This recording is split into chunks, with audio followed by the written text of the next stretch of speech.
والله ما تقلقوا من حاجه، انا هعمل كل اللي انتوا عايزينه، ما تخافوش والله.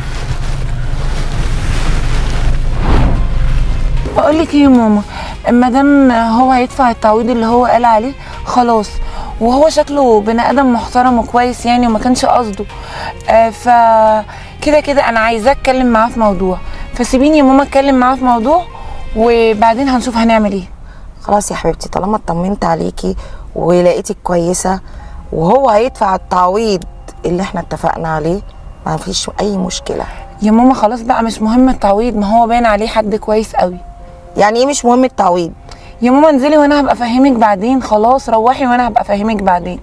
طيب يا ريت ما تتاخريش. حاضر. الحمد لله يا رب ان هي وافقت ان هي تنزل. بقول لك ايه، هو انت مرتبط؟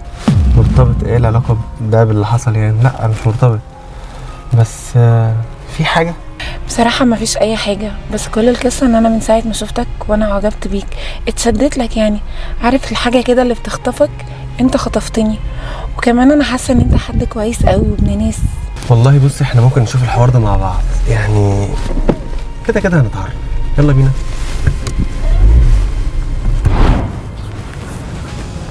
يا ماما يا قمر، بقول لك ايه، المصلحة موت.